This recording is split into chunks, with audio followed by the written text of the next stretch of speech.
2 Chronicles Chapter 36.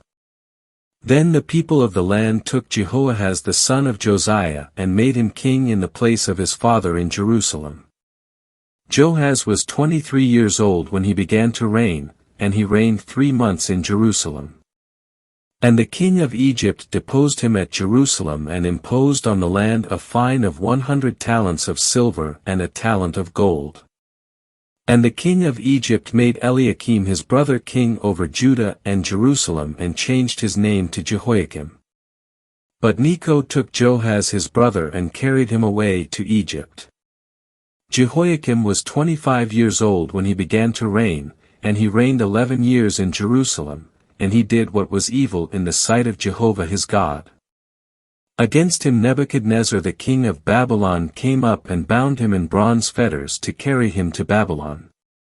Nebuchadnezzar also carried away some of the vessels of the house of Jehovah to Babylon and put them in his temple in Babylon. Now the rest of the acts of Jehoiakim and his abominations which he did and that which was found against him are there written in the book of the kings of Israel and Judah. And Jehoiakim his son reigned in his place. Jehoiakim was 8 years old when he began to reign, and he reigned 3 months and 10 days in Jerusalem, and he did what was evil in the sight of Jehovah. And at the turn of the year King Nebuchadnezzar sent men and brought him to Babylon with the precious vessels of the house of Jehovah. And he made Zedekiah his brother king over Judah and Jerusalem. Zedekiah was 21 years old when he began to reign, and he reigned 11 years in Jerusalem. And he did what was evil in the sight of Jehovah his God.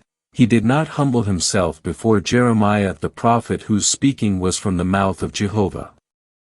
And he also rebelled against King Nebuchadnezzar, who had made him swear by God, but he stiffened his neck and hardened his heart from turning to Jehovah the God of Israel. Moreover, all the leaders of the priests and the people acted exceedingly unfaithfully according to all the abominations of the nations, and they polluted the house of Jehovah which he had sanctified in Jerusalem. And Jehovah, the God of their fathers, sent word to them day after day through his messengers because he had compassion on his people and on his dwelling place.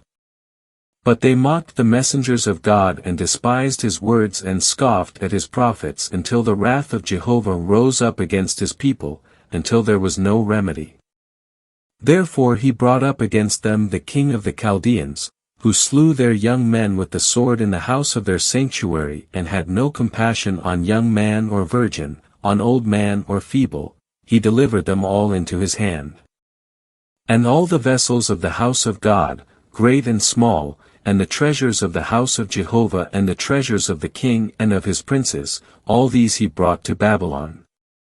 And they burned down the house of God, and they broke down the wall of Jerusalem and burned down all its palaces with fire, and all its precious vessels were given up to destruction.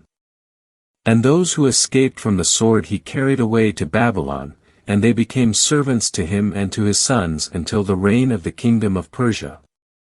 So as to fulfill the word of Jehovah by the mouth of Jeremiah, until the land had enjoyed its Sabbaths, as long as it lay desolate it kept Sabbath, until 70 years were fulfilled.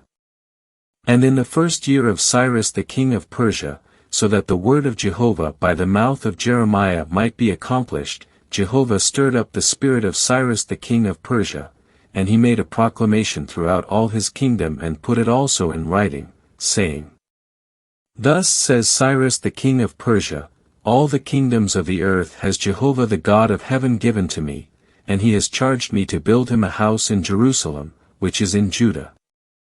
Whoever there is among you of all his people, may Jehovah his God be with him, and let him go up.